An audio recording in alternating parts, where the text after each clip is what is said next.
Bapak-bapak, ibu-ibu, saudara-saudara kaum muslimin rahimakumullah. Murai di dahan dan koko ayam di kandang. Dunia ini penuh dengan berbagai macam kesibukan. Sejak dari petani yang turun ke ladang, pedagang yang berangkat ke pasar, pelajar yang menuju sekolah, sampai kepada pegawai yang berangkat ke kantor, seluruhnya tidak lain untuk mencari sesuatu yang bernama bahagia. Setiap orang menginginkan kebahagiaan, dan tidak seorang pun menginginkan kesengsaraan dalam kehidupan ini. Namun nyatanya tidak setiap orang yang ingin bahagia mengetahui jalan yang harus ditempuhnya untuk sampai kepada kebahagiaan itu. Maka pada kesempatan pertemuan kali ini, saya ingin menyampaikan sebuah hadis dari junjungan kita baginda Nabi besar Muhammad sallallahu alaihi wasallam yang termuat dalam kitab Mukhtarul Ahadits An-Nabawiyah, di mana beliau bersabda, arba'un min sa'adatil mar'i. Ada 4 perkara yang merupakan tanda dari orang bahagia. Saya mau tanya, di antara saudara-saudara yang hadir di sini, apa ada yang kepengen jadi orang sengsara? Ya.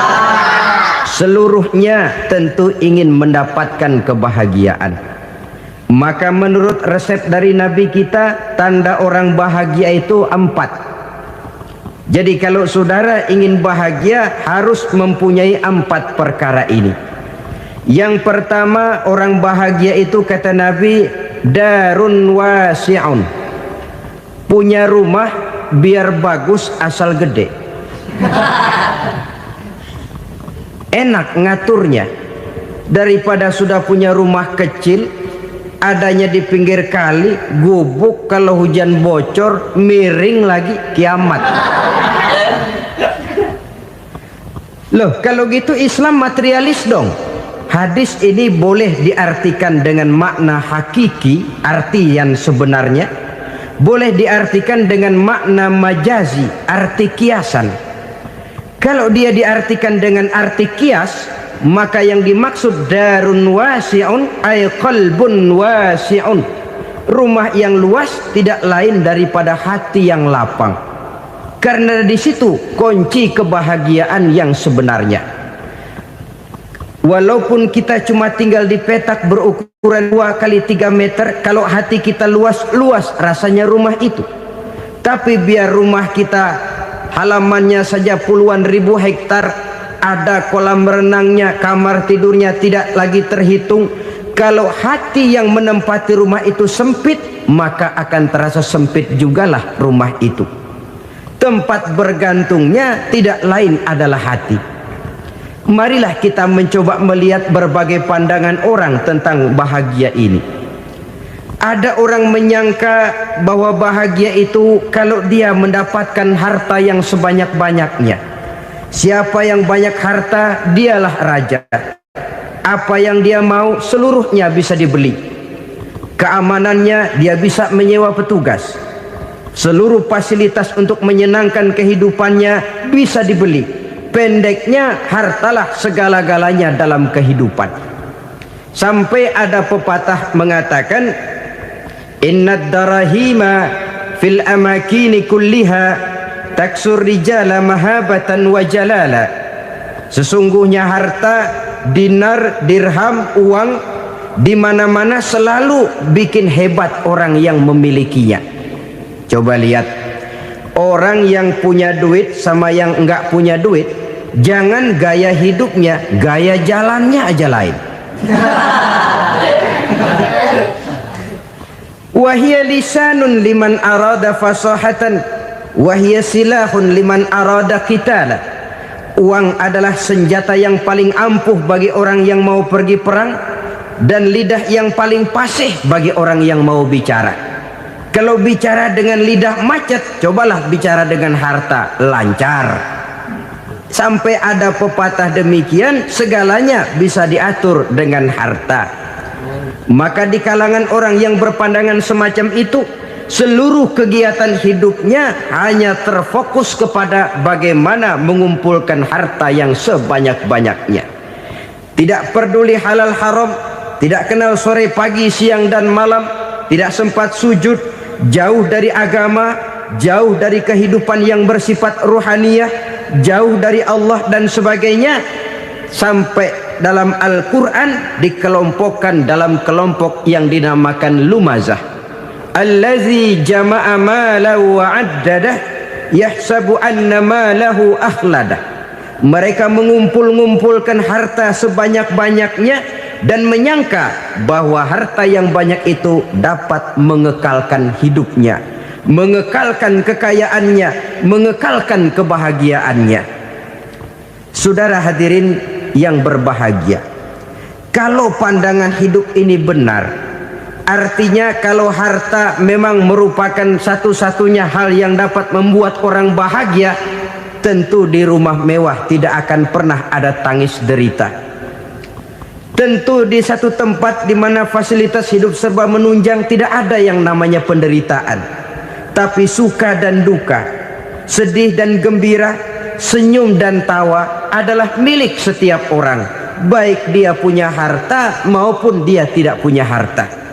Nyatalah bahwa harta semata-mata bukan merupakan jaminan bahwa orang akan bahagia, walaupun tanpa harta orang sulit untuk bahagia. Saya mau cerita, ada orang super kaya,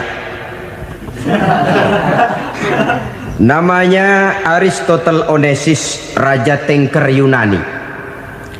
Dia punya kapal tanker saja konon sampai 11 banyaknya. Punya perusahaan penerbangan yang disebut Olympic Airlines. Punya hotel di berbagai kota besar di dunia ini, sejak dari New York, London, Paris, Rome dan sebagainya. Bahkan punya pulau yang dia namakan Pulau Scorpio. Ini kan namanya sudah kaya nggak tanggung-tanggung, punya pulau. Nah, dia punya 2 orang anak, yang satu laki-laki namanya Alexander, yang satu perempuan namanya Maria Onesimus. Seluruh harapannya tertumpah kepada anak lakinya Alexander ini, yang akan meneruskan usahanya, meneruskan kekayaannya, meneruskan dinastinya. Apa yang terjadi? Ternyata anak yang dia harapkan yang bernama Alexander ini mati muda dalam kecelakaan pada waktu dia olahraga. Apa olahraganya? Namanya olahraga anak orang kaya, golongan jet set. Olahraganya olahraga pesawat terbang. Jatuh, ya nggak kapungut, habis mati. Tinggal satu anak perempuannya, Maria Onesimus. Tapi anak perempuan ini juga malah urakan. Terakhir dia pacaran, bahkan kemudian kawin sama orang Rusia. Rupanya Aristotle Onesimus ini broken. Kekayaannya yang berlimpah ruah, perusahaannya yang begitu banyak, siapa yang akan meneruskan? Siapa yang akan menggantikan? Sampai kemudian dia mengurung diri di Pulau Scorpio dan mati di sana secara mengenaskan. Seorang multi-jutawan, seorang yang super kaya, mati menyendiri di pulau sepi. Ibarat kata pepatah, anak ayam mati di lumbung. Bukan kekurangan makanan, keurugan makanan. Begitu kehidupan Aristotle Onesimus. Dan banyak orang-orang yang sudah demikian kaya sampai dibingungkan oleh kekayaannya sendiri. Telusurilah kehidupan David Rockefeller misalnya, Henry Ford misalnya, Adnan Khashoggi misalnya. Multi jutawan yang kadang-kadang dibuat keder oleh kekayaannya sendiri. Pantas ketika Imam Ali ditawarkan orang, "Ya Ali, kalau kepadamu disuruh pilih ilmu atau harta, kau pilih mana?" Ya jelas pilih ilmu dong. Kenapa? Pertama, ilmu kalau kita berikan kepada orang lain tambah. Tapi harta kalau kita berikan kepada orang lain kurang.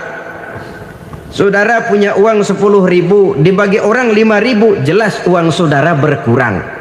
Tapi saudara punya ilmu diberikan kepada orang lain bisa, saudara pun makin mantap.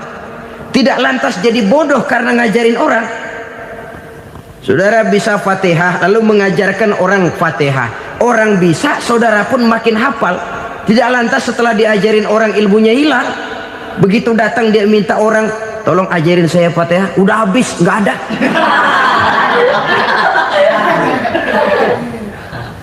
Yang kedua kata Imam Ali, ilmu menjaga kita.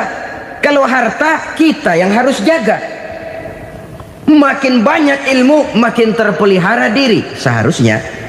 Tetapi makin banyak harta makin bingung kita jaganya.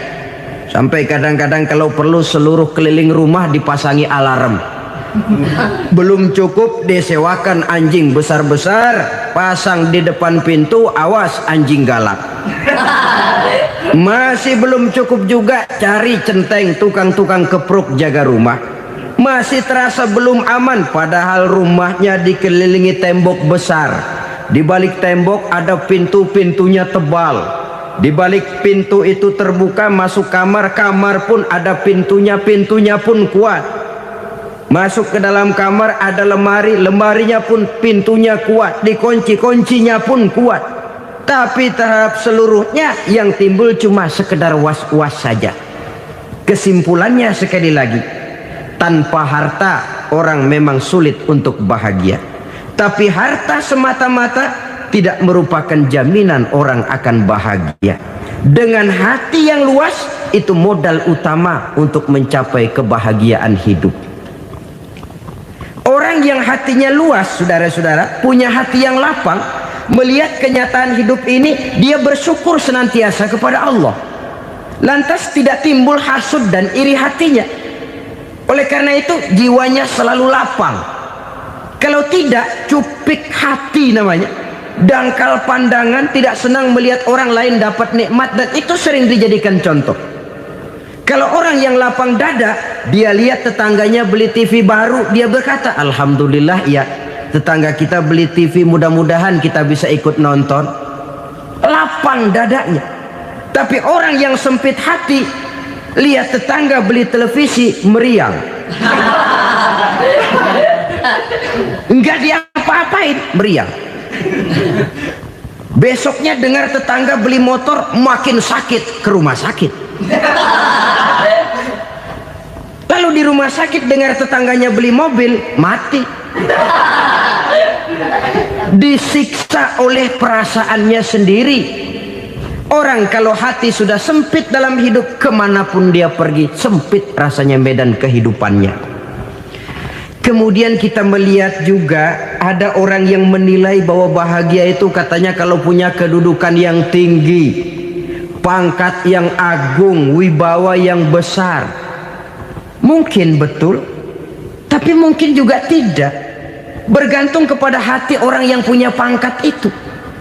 Sama dengan harta tadi. Harta akan membawa bahagia kalau dia jatuh ke tangan orang yang berhati lapang. Tapi harta akan jadi bencana kalau jatuh ke tangan hati orang yang sempit.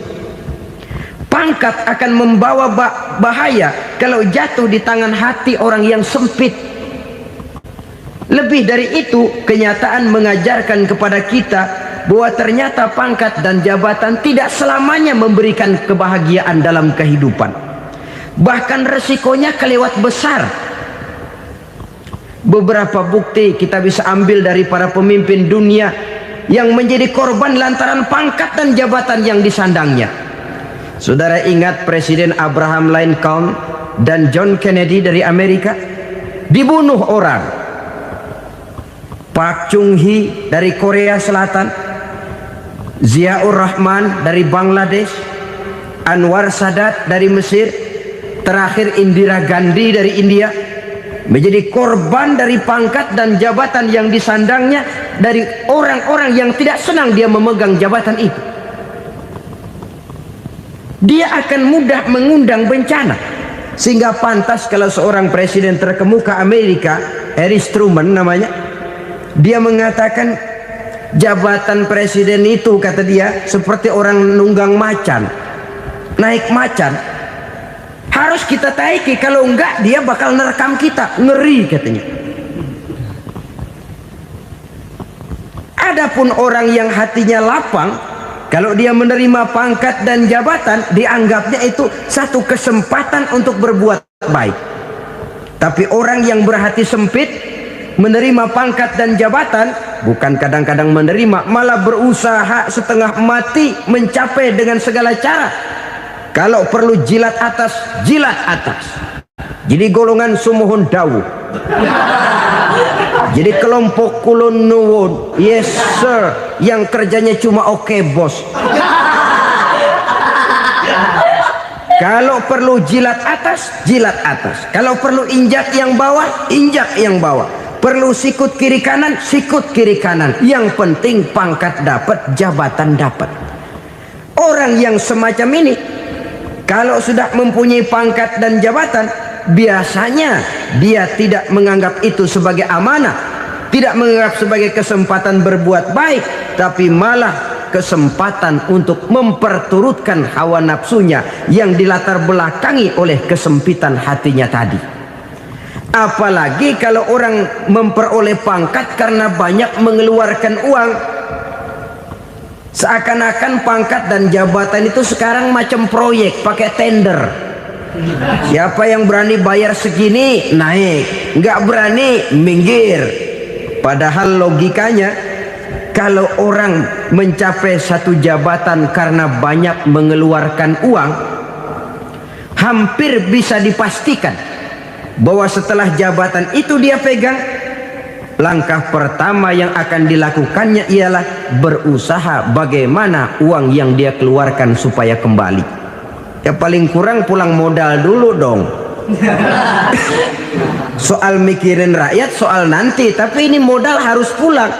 Itu celakanya kalau orang memperoleh pangkat dan jabatan cuma karena banyak mengeluarkan uang. Jarang orang yang mempunyai keyakinan dan pandangan bahwa pangkat dan jabatan merupakan amanah. Jadi sekali lagi, pangkat dan jabatan mungkin saja membawa kebahagiaan kalau jatuh ke tangan orang yang berhati lapang. Tapi bisa jadi bencana kalau dia jatuh ke tangan orang yang mempunyai hati yang sempit. Dan lagi-lagi stresnya hati yang lapang. Lalu sebagian orang, saudara, ada yang berpandangan katanya bahagia itu kalau jadi orang terkenal, mempunyai popularitas, menjadi idola di kalangan remaja, di kalangan orang tua, di segala lapisan masyarakat. Padahal makin populer orang makin terikat dia. Ya kalau macam kita ini kan nggak punya nama, nggak populer, tengah malam buta mau nongkrong di warung Tegal aman. Tapi pangkat, jabatan, kedudukan, popularitas menyebabkan kita diikat dengan berbagai macam peraturan. Cuma mandi sama ke WC saja yang nggak dikawal.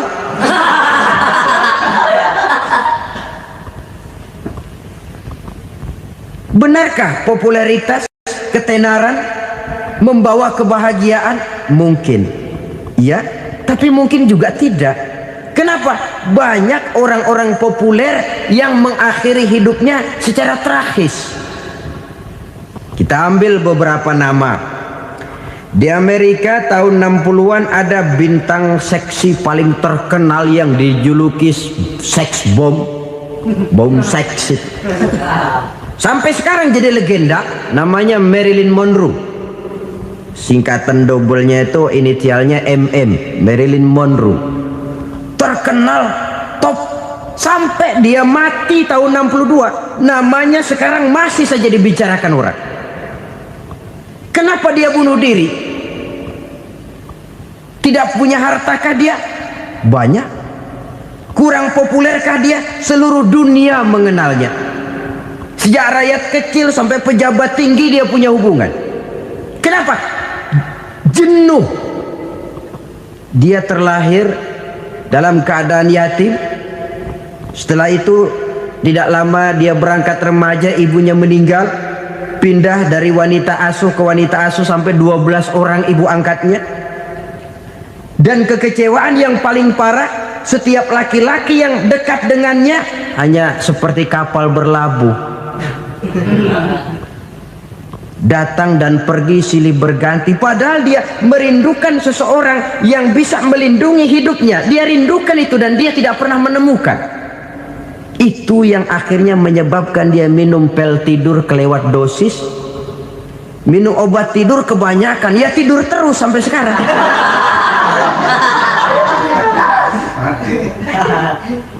Dia mengakui, saya telah memiliki ketenaran, tapi saya tidak pernah hidup dalam ketenaran itu. Saya pandai main sandiwara, tapi saya ingin hidup dalam alam yang real sebagaimana umumnya orang. Itu yang dia rindukan. Menyusul jejak yang namanya Marilyn Monroe ini, Billie Holiday, saudara kenal tentu, di rumah sakit dirawat. Dia juga minum obat overdosis, mati lagi. Jimi Hendrix minum obat tidur overdosis kelewat batas, mati lagi.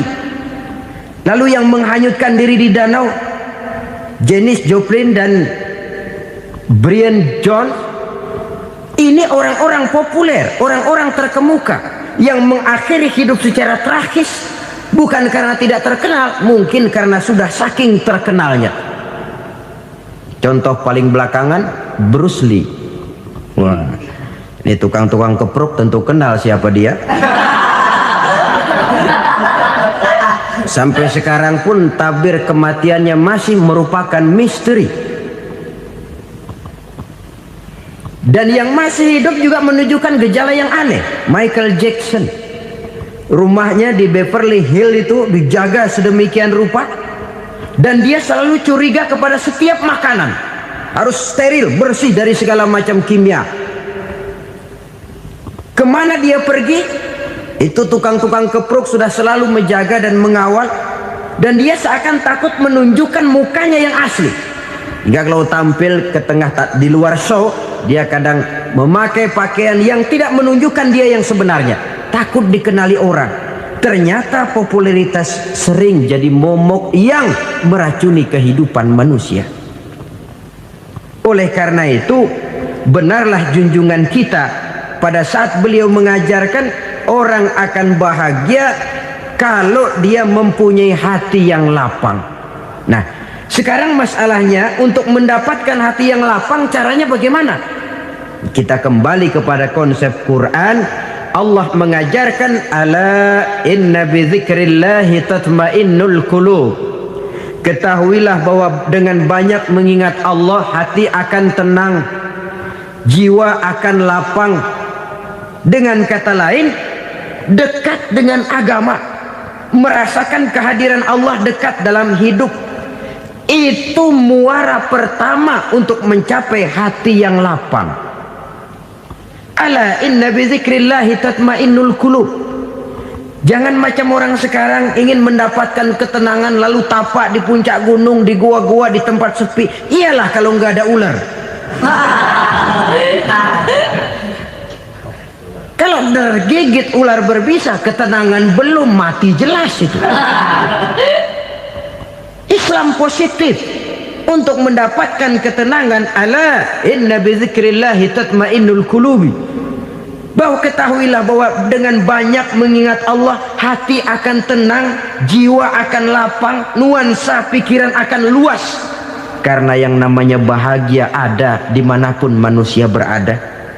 Di kampung ada bahagia, di kota ada bahagia, di ngarai, di lembah, di gunung, di hutan, di lautan, di angkasa luar, dimanapun bahagia itu ada kalau kita bermodalkan hati yang lapang ini. Dan hati akan lapang kalau kita dekat dengan agama. Dekat dengan harta buat sementara hati mungkin tenang, tapi ketenangan yang relatif dan temporer. Apalagi orang tiap kali tambah harta, tiap kali tambah rencana, itu wajar. Mungkin sebelumnya saudara berpikir, kalau punya duit 5.000 enak nih. Begitu punya duit 5.000, aduh sayang kalau 10.000 aja. Tiap kali tambah harta, tiap kali lain rencana. Makin banyak rencana, makin menjauhkan kita dari yang namanya ketenangan. Padahal ketenangan merupakan unsur utama untuk mencapai bahagia. Dan ketenangan itu bermuara dalam hati manusia. Tengoklah kehidupan ini. Orang yang banyak harta dengan orang miskin, berbedakah rasa sakit yang mereka tanggungkan? Rasanya tidak. Walaupun si kaya tidur di kasur empuk berselimutkan sutra mahal, sementara si miskin meringkuk di balai bambu yang keras dan kasar.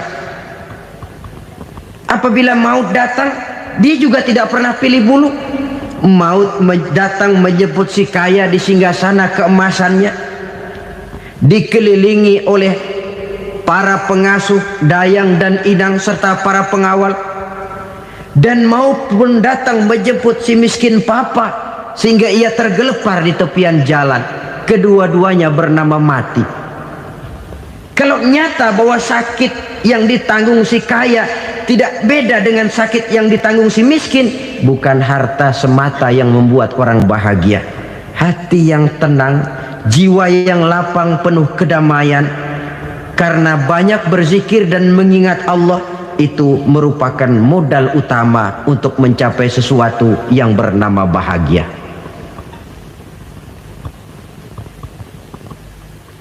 Saudara hadirin yang saya hormati, inilah yang pertama dari 4 ciri yang digambarkan oleh Nabi tentang tanda-tanda orang bahagia. Dan harus berangkat dari yang pertama ini, hati yang lapang. Ini yang harus kita miliki lebih dahulu, baru nanti akan menyusul kepada poin yang ketiga, kedua dan selanjutnya.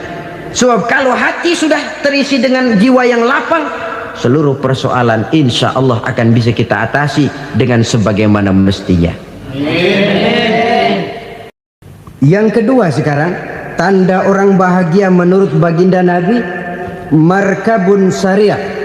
Orang bahagia itu, kata beliau, punya kendaraan biar cepat asal lancar. Artinya kemana dia mau pergi mudah. Apa maksud hadis ini? Kalau kita kaji lebih dalam, kendaraan itu kan alat transportasi. Transportasi tidak lain adalah usaha memudahkan komunikasi. Pindah dari situ kepada teori bahwa manusia adalah zon political, makhluk bermasyarakat yang tidak bisa memenuhi kebutuhan hidupnya secara sendirian. Kita memerlukan keberadaan orang lain dalam kehidupan ini. Untuk memakai baju saja kita sudah perlukan petani yang tanam kapas, pabrik yang memintal kapas jadi benang, pabrik yang menenun benang jadi kain, sampai kepada mesin jahit, sampai kepada tukang jahit. Itu cuma untuk memakai pakaian saja. Tidak seorang pun di antara kita yang sanggup memenuhi kebutuhan hidupnya secara sendiri. Kita perlu orang lain. Maka kebebasan dalam arti mutlak, kebebasan tanpa batas, itu tidak mungkin ada dalam kehidupan. Karena kita mengadakan yang disebut interaksi sosial. Setiap kegiatan kita tentu melibatkan orang lain. Menurut kita barangkali kita bebas jalan di jalan raya semaunya, tapi orang lain berkendaraan pun merasa bahwa ini ada juga jalan haknya, dan begitu selanjutnya. Oleh karena itu, maksud dari kendaraan yang cepat ini adalah khulata'uhu ma'as solihin. Lingkungan pergaulannya terdiri dari orang-orang soleh. Pergaulannya luas. Kemana dia pergi ada temannya. Kesulitannya ada tempat dia cerita. Dan kesulitan kalau sudah diceritakan kepada orang lain, taruh kata orang itu tidak bisa menolong, namun menceritakannya kepada orang yang kita percayai, kan paling kurang sudah mengurangi beban jiwa, mengurangi tanggungan batin, merasa masih ada tempat kita cerita. Maka lebih baik orang awam yang mau bergaul ketimbang orang setengah alim tapi ngunci pintu. Sebab nantinya akan timbul sikap picik, cupik pandangan, dan tidak luas menghadapi kenyataan dalam kehidupan ini. Namun yang harus kita garis bawahi, pergaulan memang mesti luas. Namun jangan sekali-kali lupa bahwa pergaulan sangat besar pengaruhnya dalam ikut membentuk kepribadian manusia. Sehari-hari bisa kita bilang, kalau kita dekat sama tukang minyak wangi, sekalipun nggak dibagi minyaknya, baunya tentu dapat. Betul? Tapi dekat sama tukang elas, walaupun nggak kena apinya, asapnya mesti kena. Kalau Syauqi mengatakan lebih jelas lagi, man asyaral asrafa asa musyarrafan wa muasyiral anzali ghairu musyarrafin. Awalam taral jildal hakira muqabbalan bisagri lamma sara jildal mushaf. Siapa yang bergaul dengan orang mulia, dia bakal ikut menjadi mulia. Tapi siapa yang berteman dengan orang hina, dia tidak bakal ikut menjadi mulia. Tidakkah kau lihat, kata Syauqi, kulit kambing yang hina pun dicium orang ketika menjadi kantong Quran. Kulit kambing hina, kalau dia sendirian gak ada yang mau cium. Tapi begitu dia bergaul dengan Quran, menjadi kantong Quran, dipakein minyak wangi, ditaruh di tempat yang tinggi, mau diambil dicium dulu, dibawa dengan penuh hormat dan hati-hati. Kulit kambing yang hina lantaran berteman dengan Quran, numpang mujur. Tapi coba lihat kalau kulit kambing berteman dengan kayu, jadi beduk, habis. Zohor dikemplang, asar dipukul. Itu pun sedikit saja, cuma salah milih teman. Yang temannya Quran dihormati orang, yang temannya kayu lantaran jadi beduk, gelap-gelap subuh orang udah kemplangin.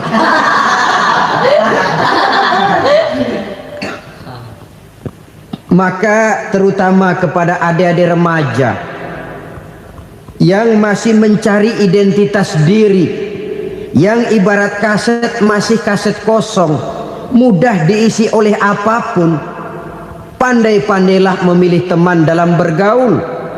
Karena banyak orang yang tadinya baik-baik, ketika terseret dalam pergaulan dengan orang yang tidak baik, kebaikannya menjadi lentur dan luntur. Tapi berapa banyak bajingan-bajingan tengik, orang-orang yang berlumur noda dan dosa, tiap hari melakukan maksiat, namun bergaul dengan orang yang baik-baik, pada akhirnya sedikit demi sedikit beringsut dan berangsur dia terbiasa mengikuti kebaikan-kebaikan. Saya tekankan ini kepada remaja karena mereka masih mencari identitas diri. Apa yang mereka lihat mereka mau, apa yang mereka dengar mereka ingin tahu. Coba lihat kehidupan remaja. Pulang nonton film Rambo, pengen jadi Rambo, gagah, maunya belekai melulu. Pulang nonton film Superman, pengen bisa terbang. Pulang nonton India, nyanyi melulu. Wajar, mereka masih mencari identitas diri. Saya ini sebenarnya siapa? Lingkungan, pergaulan akan membentuk itu. Karena itu pandai-pandailah bergaul, karena ia sangat besar pengaruhnya dalam ikut membentuk kepribadian manusia. Apalagi sifat yang jelek lebih cepat menularnya ketimbang sifat yang baik. Sifat yang baik, watak yang soleh itu lambat sekali untuk menular. Tapi yang tidak baik, kan prosesnya mah kalau remaja biasanya mula-mula dengar. Karena dengar lalu pengen tahu. Karena pengen tahu lalu ngeliatin. Begitu ngeliatin kan pengen nyobain. Setelah nyobain ketagihan. Nah, ini prosesnya. Yang namanya ganja, morfin, narkotik, awalnya kan begitu. Mula-mula dengar, katanya kalau sudah fly to the sky, sudah melayang ke langit katanya, disitulah puncak kebahagiaan. Mulanya cuma dengar. Karena dengar pengen tahu. Karena pengen tahu lalu ngeliat, kumpul sama orang yang suka ngeganja. Setelah ngeliat, nah pengen ngerasain. Begitu ngerasain enak juga, ketagihan. Kalau sudah ketagihan jadi penyakit kronis, bisa merembet kepada yang lain. Iya, kalau orang tuanya mampu untuk beli morfin, beli ganja. Kalau tidak kan pikirannya ngayap, jemuran siapa ya gue sahabat. Timbullah perbuatan-perbuatan negatif yang bermula dari salah pergaulan. Apalagi buat adik-adik remaja yang tinggal di kota-kota besar, yang pengaruh budaya, pengaruh kesenian, pengaruh struktur kehidupan yang nampak makin individualistis, di mana persaingan tajam, tensi ekonomi tinggi, orang mudah mengalami stres. Pandai-pandailah dalam bergaul, sekali lagi, karena ia sangat besar pengaruhnya dalam ikut membentuk kepribadian manusia. Orang bahagia punya kendaraan yang cepat, artinya punya pergaulan yang luas, dan lingkungan pergaulannya terdiri dari orang-orang yang soleh. Kemana dia pergi ada teman, kesulitannya ada tempat dia cerita. Tapi kalau sudah menyendiri, hidup sendiri, kesulitan dipikiri sendiri, bisa mati belum waktunya. Tidak ada tempat berbagi rasa, tidak ada tempat bercerita, tidak ada tempat mengurangi beban dalam kehidupan. Pantas betul kalau Islam sangat menggalakkan dan menganjurkan orang kalau sudah sampai waktunya itu untuk melangsungkan nikah. Kata Nabi, ya ma'syaras syabab man istata'a minkumul ba'at falyatazawwaj.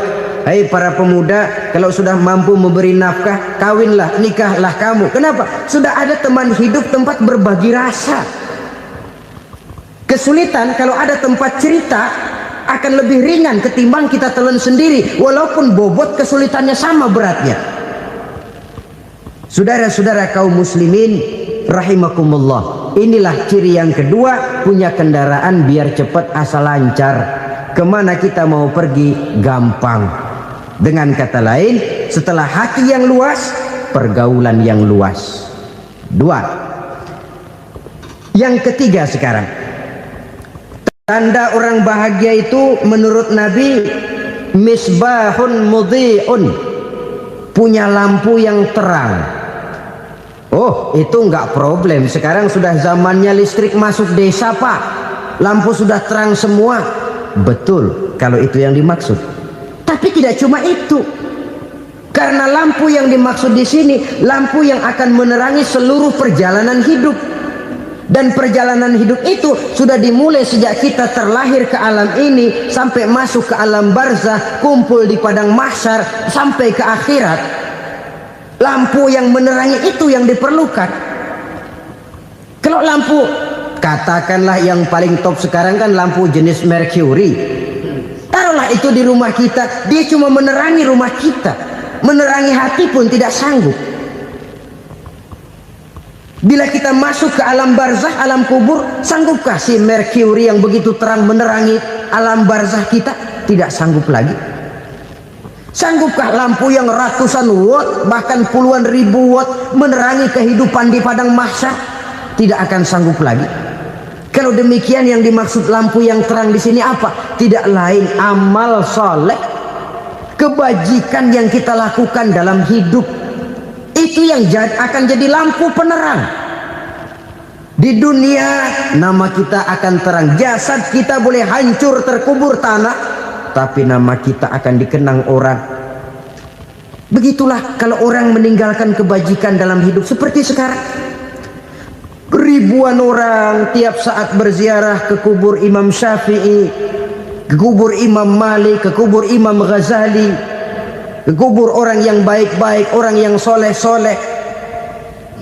Kebajikannya yang ditinggalkan, yang mengukir namanya dengan tinta emas, sehingga saudara sudah terbaring di alam kubur. Orang lewat, Allah, ini kuburannya Fulan bin Fulan, dulu ini kebaikannya Masya Allah, saya ikut merasakan. Mari kita mampir sebentar, kita Fatihah, mohon disampaikan Allah pahalanya kepada almarhum. Al-Fatihah.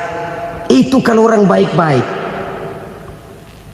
Lalu saudara tanya, Pak, orang mati dikirimin Fatihah apa nyampe pahalanya? Saya jawab, kalau saudara nggak percaya, mati dulu dah. Nanti saya Fatihain, tungguin di sana. Umpama nggak sampai, balik lagi kemari.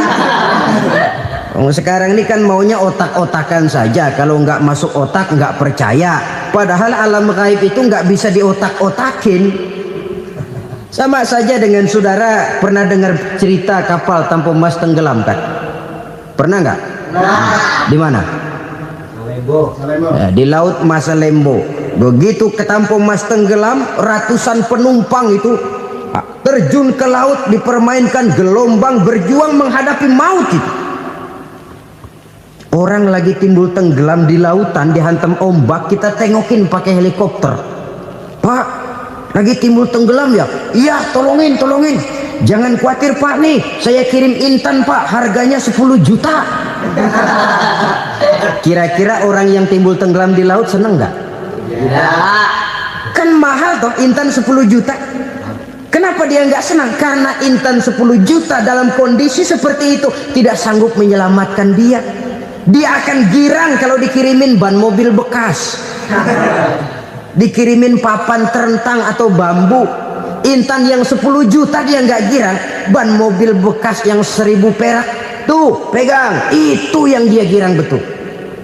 Inilah sebabnya Nabi berkata, mal mayyitu fi qabrihi illa kal ghariqil mutaghawwis. Orang yang meninggal di alam kuburnya seperti orang timbul tenggelam di lautan. Yantaziru da'watan min ahli, menunggu doa dari keluarganya yang masih hidup. Duh, bapak saya sudah meninggal, saya sayang benar sama dia. Kirimin kulkas ke kuburannya Itu sama saja dengan tadi orang tenggelam di lautan dikirimi intan yang harganya 10 juta, ndak sampai. Begitulah kalau kebajikan yang kita tinggalkan dalam hidup, sudah mati pun kubur kita masih diziarahi orang. Tapi kalau jahat yang kita tinggalkan, boro-boro lah orang mau doa lewat dekat kuburan kita juga serem. Tuh bajingan no, dulu mati dipendem di situ tuh. Jangan lewat situ, ntar kesurupan, jangan. Lewat saja orang ngeri. Konon lagi membacakan Fatihah dan mengirimkan doa. Hidup pada hakikatnya adalah kesempatan untuk berbuat baik. Maka sekali kesempatan itu diberikan, manfaatkan dengan sebaiknya. Sebab kesempatan kedua tidak akan pernah ada. Kesempatan berbuat baik di sini, di akhirat sudah pembalasan namanya. Sekali kesempatan itu dicabut, dia tidak akan pernah dikembalikan lagi. Kata Iqbal, hidup tidak mundur ke belakang, Bung. Berhenti diinjak orang, mundur hancur. Tidak ada kata mundur dalam hidup ini. Berhenti diinjak orang, mundur kecebur. Tidak ada kata lain, harus maju dalam kehidupan dalam artian yang positif. Hidup adalah kesempatan untuk mengumpulkan kebajikan yang sebanyak-banyaknya. Di situ nilai daripada manusia. Sekarang ini memang nggak kelihatan kok, orang yang banyak pahala sama yang banyak dosa nggak kelihatan kok. Barangkali kalau habis bikin dosa palanya pada benjol, mungkin orang takut sama dosa. Tapi sekarang sama saja, orang yang banyak dosa dengan yang nggak banyak dosa jalan bareng dari belakang, sama, nggak kelihatan beda. Tapi ada waktunya di mana pahala memegang peranan, di mana dosa diperlihatkan. Sama saja kalau kita bawa mobil siang, lampu kan nggak begitu berfungsi. Apa lalu bilang, alah ini lampu berat-beratin, copot-copotin aja dah. Tidak perlu begitu. Kenapa? Pada suatu saat malam senja akan datang. Bila matahari terbenam, senja pun datang, gelap mulai merayap, disitulah baru terasa perlunya lampu. Pahala begitu. Sekarang orang yang nggak ada pahalanya nggak kelihatan dalam kehidupan. Tapi pada suatu saat senja kehidupan akan datang. Ajal merenggut nyawa, malam merayap, dan hidup mulai diliputi kegelapan di alam barzah. Dikala itu kalau nggak punya lampu, alangkah malangnya kita. Sebab amal yang baik, kata Nabi, di alam barzah itu akan diciptakan menjadi perempuan yang cantik menemani kita. Amal yang jahat akan menjadi orang yang paling jelek nemenin kita. Sudah di tempat gelap yang nemenin jelek.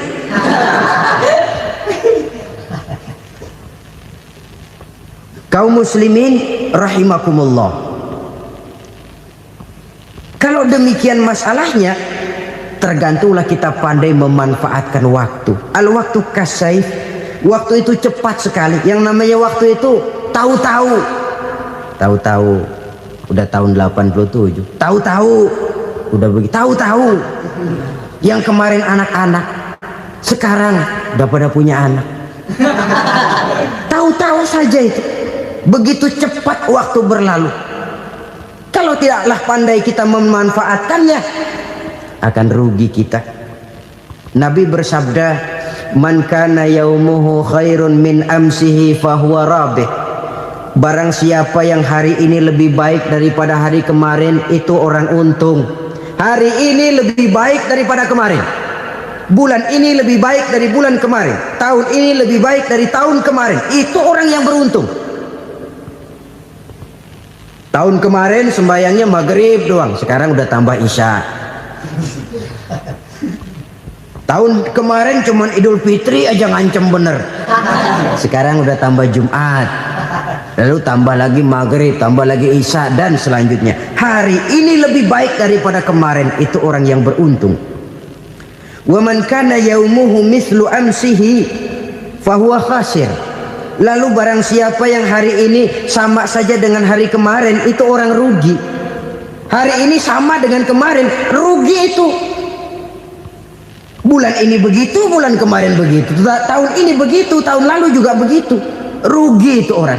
Rugi apa? Rugi umur. Umur tambah, amalan gak pernah tambah.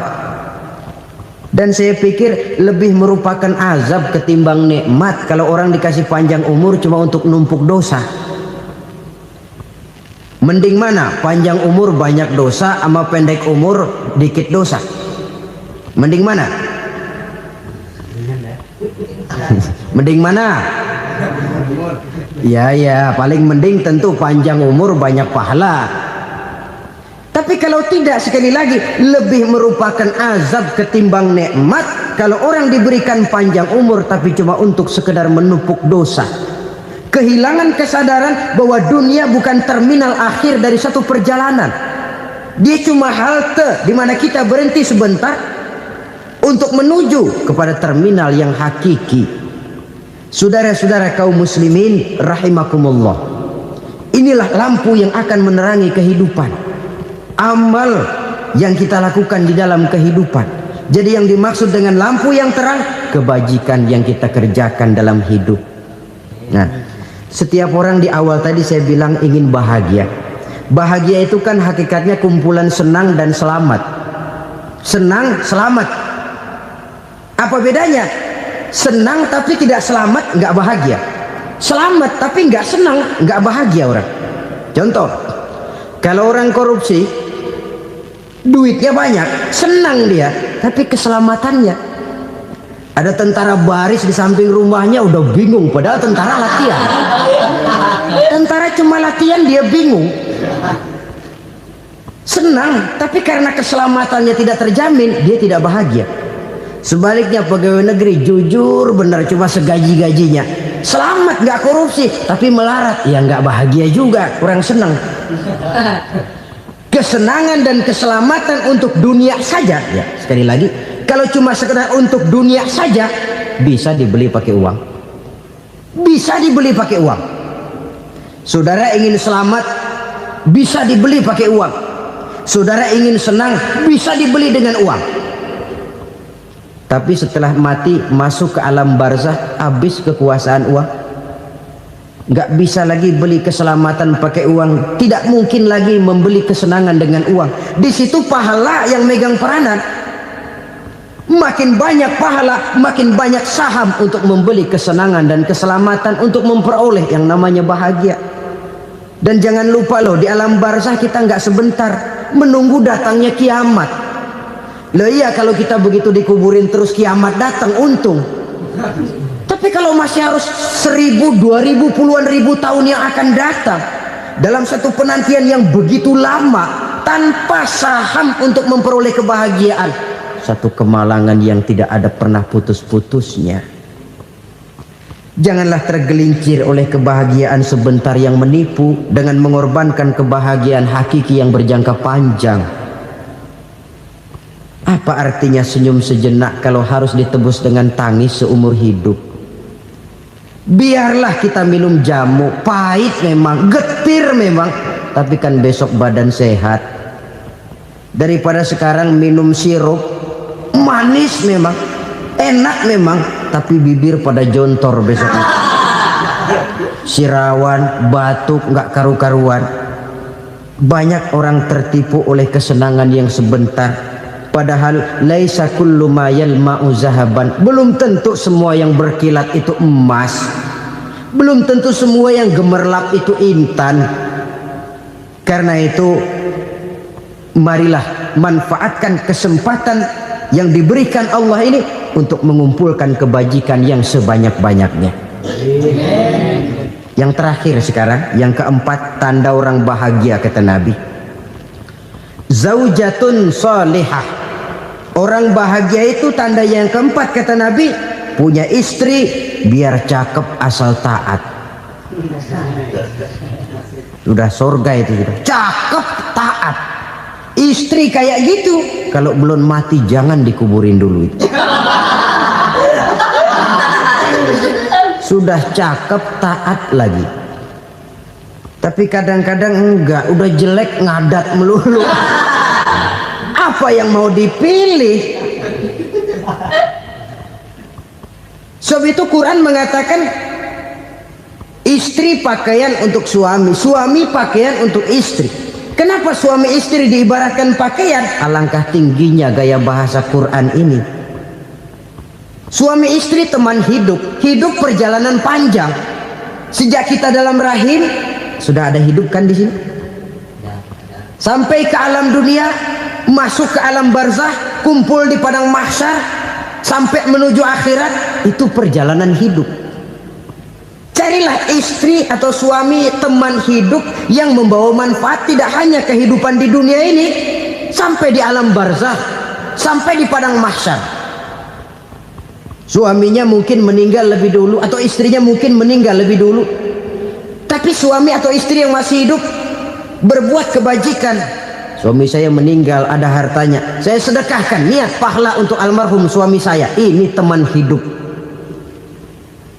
tidak dibatasi dan tidak bisa dipisahkan oleh maut sekalipun. Zohirnya mungkin pisah, badannya mungkin pisah, tapi hatinya, jiwanya, kebersamaannya dalam menghadapi kehidupan. Karena itu saudara-saudara, bahasa Quran indah. Suami istri diibaratkan seperti pakaian. Apa fungsi pakaian? Pertama, pakaian jadi kebanggaan. Artinya suami harus menjadi kebanggaan istri, istri harus jadi kebanggaan suami. Yang kedua, pakaian itu kan fungsinya menutup aurat. Artinya sesama suami istri harus saling menjaga kekurangan masing-masing. Jangan malah sesama suami istri saling membongkar rahasia dan aibnya sendiri-sendiri. Istrinya diceritain jeleknya di mana-mana, atau suaminya dibongkar rahasianya di pasar umum. Itu sudah tidak lagi berfungsi sebagai pakaian. Kenapa semua ini diperlukan? Karena kita menyadari bangsa yang baik terdiri dari masyarakat yang baik. Masyarakat yang baik merupakan susunan dari warga yang baik. Warga yang baik adalah terdiri dari rumah tangga yang baik. Dan rumah tangga yang baik merupakan susunan dari pribadi yang baik. Dari situ langkah dimulai. Membangun satu bangsa yang baik diawali dengan membangun rumah tangga yang baik, dengan menciptakan pribadi-pribadi yang baik. Sehingga dari sini diharapkan berkembanglah nilai-nilai kebaikan. Orang akan bahagia mempunyai istri yang soleh. Kenapa? Tidak ada seorang suami bisa sukses jadi apapun dia, apapun profesinya, dokterkah, kiaikah, mubalikah, petanikah, pengusahakah, pejabat tinggikah, tidak ada seorang suami yang bisa sukses tanpa peran serta istrinya. Walaupun memang peranan itu tidak begitu kelihatan, tapi sangat menentukan. Karena itu, saudara hadirin yang saya hormati, Islam sangat menghargai kaum wanita, memberikan kedudukan yang tinggi sepanjang tidak mematikan kodrat kewanitaannya. Nah,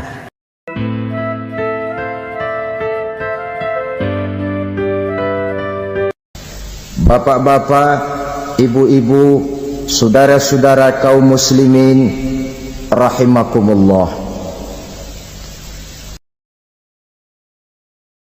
murai di dahan dan koko ayam di kandang, dunia ini penuh dengan berbagai macam kesibukan. Sejak dari petani yang turun ke ladang, pedagang yang berangkat ke pasar, pelajar yang menuju sekolah, sampai kepada pegawai yang berangkat ke kantor, seluruhnya tidak lain untuk mencari sesuatu yang bernama bahagia. Setiap orang menginginkan kebahagiaan, dan tidak seorang pun menginginkan kesengsaraan dalam kehidupan ini. Namun nyatanya tidak setiap orang yang ingin bahagia mengetahui jalan yang harus ditempuhnya untuk sampai kepada kebahagiaan itu. Maka pada kesempatan pertemuan kali ini, saya ingin menyampaikan sebuah hadis dari junjungan kita baginda Nabi besar Muhammad sallallahu alaihi wasallam yang termuat dalam kitab Mukhtarul Ahadits An-Nabawiyah, di mana beliau bersabda, arba'un min sa'adatil mar'i. Ada 4 perkara yang merupakan tanda dari orang bahagia. Saya mau tanya, di antara saudara-saudara yang hadir di sini, apa ada yang kepengen jadi orang sengsara? Seluruhnya tentu ingin mendapatkan kebahagiaan. Maka menurut resep dari Nabi kita, tanda orang bahagia itu 4. Jadi kalau saudara ingin bahagia, harus mempunyai 4 perkara ini. Yang pertama, orang bahagia itu kata Nabi, darun wasi'un. Punya rumah biar bagus asal gede. Enak ngaturnya, daripada sudah punya rumah kecil adanya di pinggir kali, gubuk, kalau hujan bocor, miring lagi, kiamat. Loh, kalau gitu Islam materialis dong. Hadis ini boleh diartikan dengan makna hakiki, arti yang sebenarnya, boleh diartikan dengan makna majazi, arti kiasan. Kalau dia diartikan dengan arti kias, maka yang dimaksud darun wasi'un ay qalbun wasi'un. Rumah yang luas tidak lain daripada hati yang lapang. Karena di situ kunci kebahagiaan yang sebenarnya. Walaupun kita cuma tinggal di petak berukuran 2 kali 3 meter, kalau hati kita luas-luas rasanya rumah itu. Tapi biar rumah kita halamannya saja puluhan ribu hektar, ada kolam renangnya, kamar tidurnya tidak lagi terhitung. Kalau hati yang menempati rumah itu sempit, maka akan terasa sempit jugalah rumah itu. Tempat bergantungnya tidak lain adalah hati. Marilah kita mencoba melihat berbagai pandangan orang tentang bahagia ini. Ada orang menyangka bahwa bahagia itu kalau dia mendapatkan harta yang sebanyak-banyaknya. Siapa yang banyak harta, dialah raja. Apa yang dia mau, seluruhnya bisa dibeli. Keamanannya, dia bisa menyewa petugas. Seluruh fasilitas untuk menyenangkan kehidupannya bisa dibeli. Pendeknya, hartalah segala-galanya dalam kehidupan.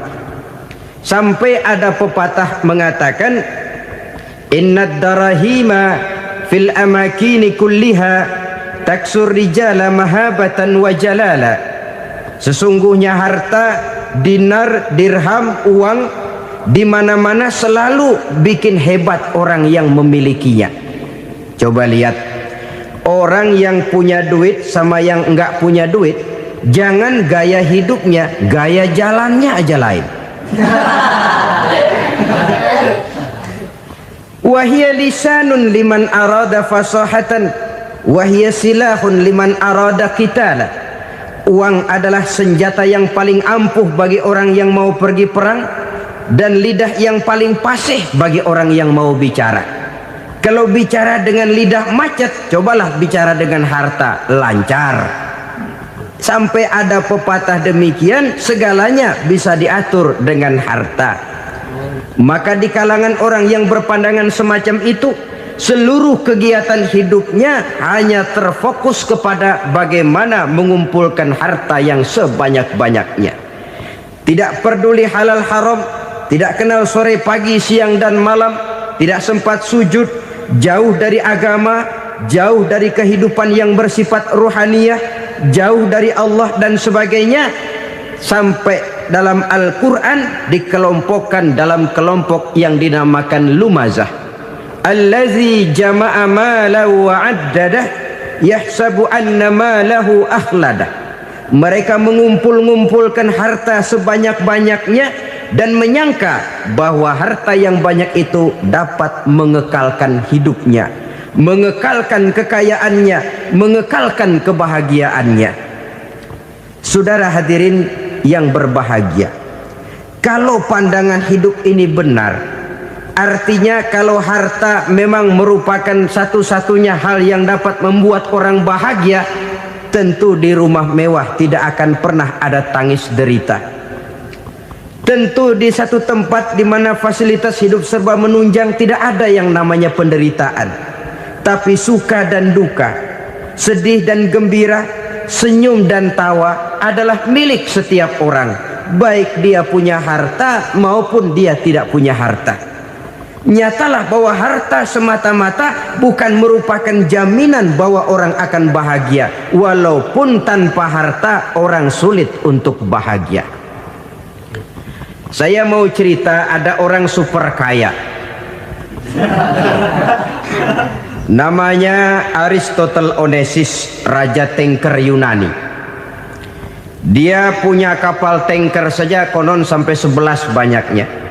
Punya perusahaan penerbangan yang disebut Olympic Airlines, punya hotel di berbagai kota besar di dunia ini, sejak dari New York, London, Paris, Rome dan sebagainya. Bahkan punya pulau yang dia namakan Pulau Scorpio. Ini kan namanya sudah kaya nggak tanggung-tanggung, punya pulau. Nah, dia punya 2 orang anak, yang satu laki-laki namanya Alexander, yang satu perempuan namanya Maria Onesimus. Seluruh harapannya tertumpah kepada anak lakinya Alexander ini, yang akan meneruskan usahanya, meneruskan kekayaannya, meneruskan dinastinya. Apa yang terjadi? Ternyata anak yang dia harapkan yang bernama Alexander ini mati muda dalam kecelakaan pada waktu dia olahraga. Apa olahraganya? Namanya olahraga anak orang kaya, golongan jet set. Olahraganya olahraga pesawat terbang. Jatuh, ya nggak kapungut, habis mati. Tinggal satu anak perempuannya, Maria Onesimus. Tapi anak perempuan ini juga malah urakan. Terakhir dia pacaran, bahkan kemudian kawin sama orang Rusia. Rupanya Aristotle Onesimus ini broken. Kekayaannya yang berlimpah ruah, perusahaannya yang begitu banyak, siapa yang akan meneruskan? Siapa yang akan menggantikan? Sampai kemudian dia mengurung diri di Pulau Scorpio dan mati di sana secara mengenaskan. Seorang multi jutawan, seorang yang super kaya, mati menyendiri di pulau sepi. Ibarat kata pepatah, anak ayam mati di lumbung. Bukan kekurangan makanan, keurugan makanan. Begitu kehidupan Aristotle Onesimus. Dan banyak orang-orang yang sudah demikian kaya sampai dibingungkan oleh kekayaannya sendiri. Telusurilah kehidupan David Rockefeller misalnya, Henry Ford misalnya, Adnan Khashoggi misalnya. Multi jutawan yang kadang-kadang dibuat keder oleh kekayaannya sendiri. Pantas ketika Imam Ali ditawarkan orang, "Ya Ali, kalau kepadamu disuruh pilih ilmu atau harta, kau pilih mana?" Ya jelas pilih ilmu dong. Kenapa? Pertama, ilmu kalau kita berikan kepada orang lain tambah. Tapi harta kalau kita berikan kepada orang lain kurang. Saudara punya uang 10.000, dibagi orang 5.000, jelas uang saudara berkurang. Tapi saudara punya ilmu, diberikan kepada orang lain bisa, saudara pun makin mantap. Tidak lantas jadi bodoh karena ngajarin orang. Saudara bisa Fatihah lalu mengajarkan orang Fatihah, orang bisa, saudara pun makin hafal. Tidak lantas setelah diajarin orang ilmunya hilang. Begitu datang dia minta orang, tolong ajarin saya Fatihah, udah habis, nggak ada.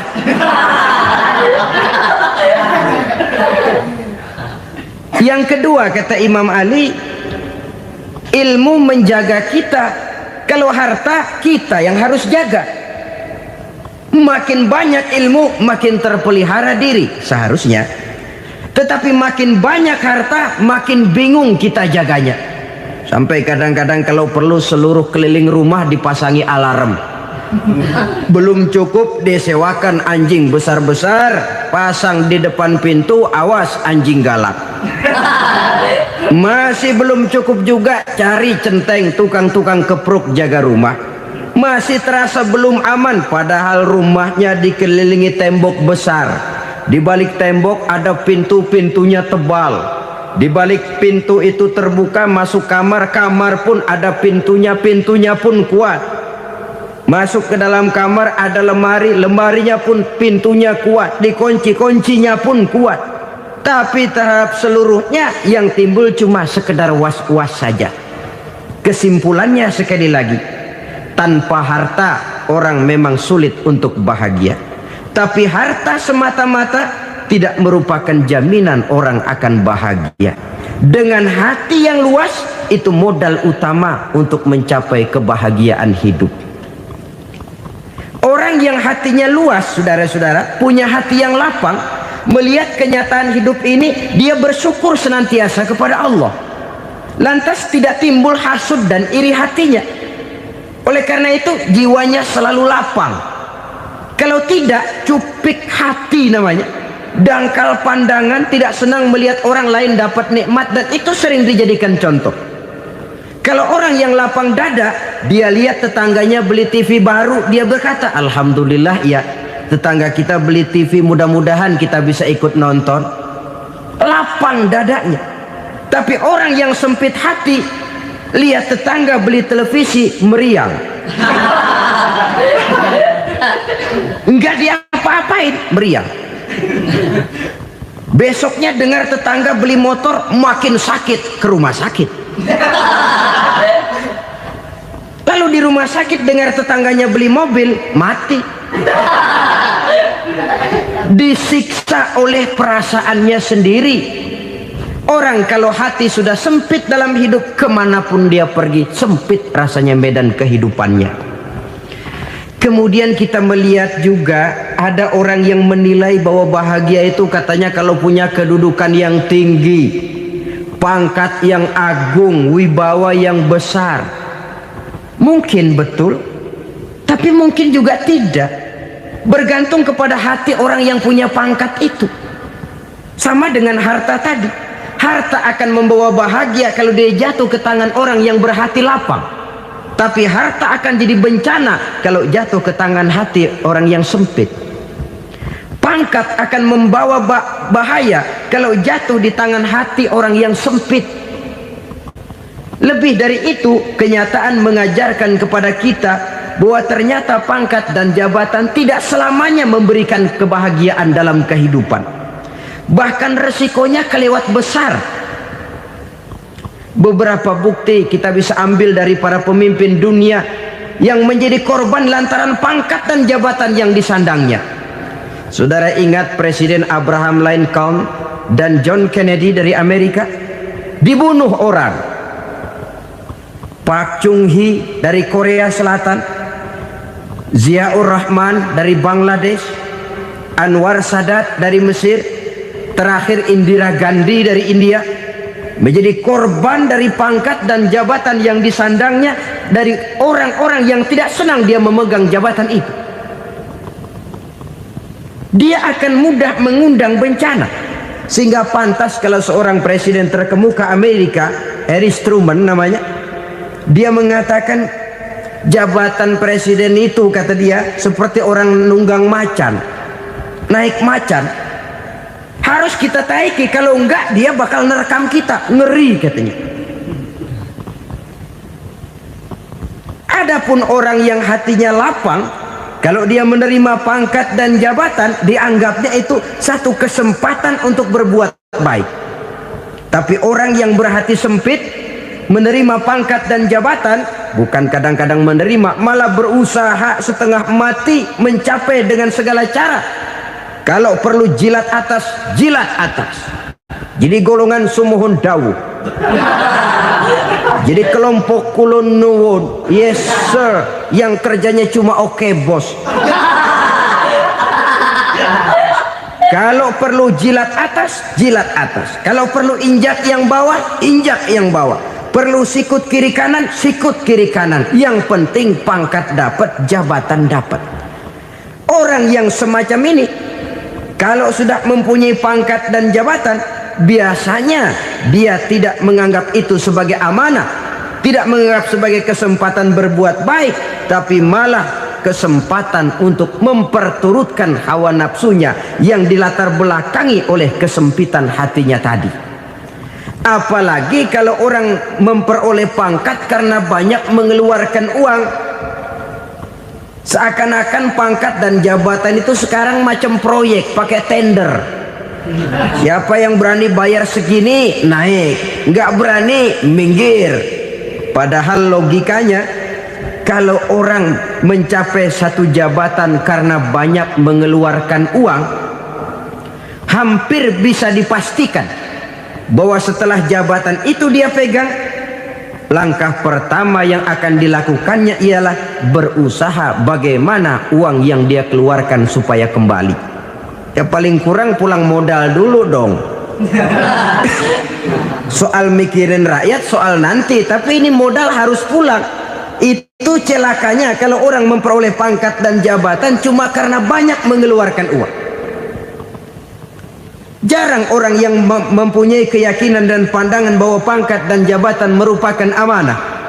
Jadi sekali lagi, pangkat dan jabatan mungkin saja membawa kebahagiaan kalau jatuh ke tangan orang yang berhati lapang.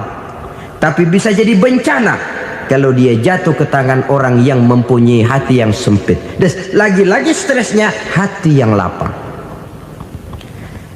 Lalu sebagian orang, saudara, ada yang berpandangan katanya bahagia itu kalau jadi orang terkenal, mempunyai popularitas, menjadi idola di kalangan remaja, di kalangan orang tua, di segala lapisan masyarakat.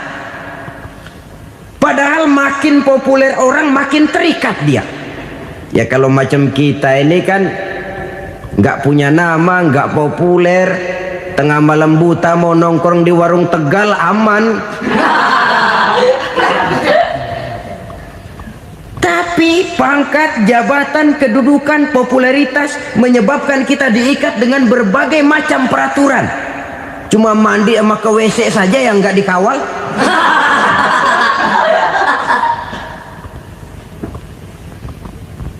Benarkah popularitas, ketenaran membawa kebahagiaan? Mungkin ya, tapi mungkin juga tidak. Kenapa? Banyak orang-orang populer yang mengakhiri hidupnya secara tragis. Kita ambil beberapa nama. Di Amerika tahun 60-an ada bintang seksi paling terkenal yang dijuluki seks bom, bom seks. Sampai sekarang jadi legenda, namanya Marilyn Monroe. Singkatan double-nya itu inisialnya MM, Marilyn Monroe. Terkenal top sampai dia mati tahun 62. Namanya sekarang masih saja dibicarakan orang. Kenapa dia bunuh diri? Tidak punya hartakah dia? Banyak. Kurang populerkah dia? Seluruh dunia mengenalnya. Sejak rakyat kecil sampai pejabat tinggi dia punya hubungan. Kenapa? Jenuh. Dia terlahir dalam keadaan yatim. Setelah itu tidak lama dia berangkat remaja, ibunya meninggal. Pindah dari wanita asuh ke wanita asuh sampai 12 orang ibu angkatnya. Dan kekecewaan yang paling parah, setiap laki-laki yang dekat dengannya hanya seperti kapal berlabuh. Datang dan pergi silih berganti, padahal dia merindukan seseorang yang bisa melindungi hidupnya. Dia rindukan itu dan dia tidak pernah menemukan. Itu yang akhirnya menyebabkan dia minum pil tidur kelewat dosis, minum obat tidur kebanyakan, ya tidur terus sampai sekarang.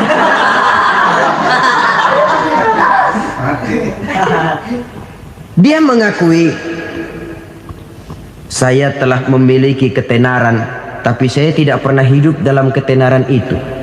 Saya pandai main sandiwara, tapi saya ingin hidup dalam alam yang real sebagaimana umumnya orang. Itu yang dia rindukan. Menyusul jejak yang namanya Marilyn Monroe ini, Billie Holiday, saudara kenal tentu, di rumah sakit dirawat.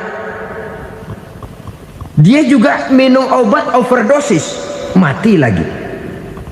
Jimi Hendrix minum obat tidur overdosis kelewat batas, mati lagi. Lalu yang menghanyutkan diri di danau, Janis Joplin dan Brian Jones.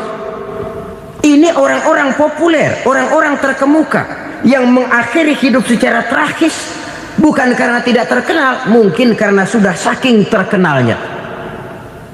Contoh paling belakangan, Bruce Lee. Wah, ini tukang-tukang kepruk tentu kenal siapa dia. Sampai sekarang pun tabir kematiannya masih merupakan misteri. Dan yang masih hidup juga menunjukkan gejala yang aneh. Michael Jackson, rumahnya di Beverly Hills itu dijaga sedemikian rupa, dan dia selalu curiga kepada setiap makanan harus steril, bersih dari segala macam kimia. Kemana dia pergi, itu tukang-tukang kepruk sudah selalu menjaga dan mengawal, dan dia seakan takut menunjukkan mukanya yang asli. Hingga kalau tampil ke tengah di luar show, dia kadang memakai pakaian yang tidak menunjukkan dia yang sebenarnya, takut dikenali orang. Ternyata popularitas sering jadi momok yang meracuni kehidupan manusia. Oleh karena itu, benarlah junjungan kita pada saat beliau mengajarkan orang akan bahagia kalau dia mempunyai hati yang lapang. Nah, sekarang masalahnya untuk mendapatkan hati yang lapang, caranya bagaimana? Kita kembali kepada konsep Quran. Allah mengajarkan, ala inna bi dzikrillahi tatmainnul qulub. Ketahuilah bahwa dengan banyak mengingat Allah, hati akan tenang, jiwa akan lapang. Dengan kata lain, dekat dengan agama, merasakan kehadiran Allah dekat dalam hidup. Itu muara pertama untuk mencapai hati yang lapang. Ala inna bi dzikrillahi tatmainnul qulub.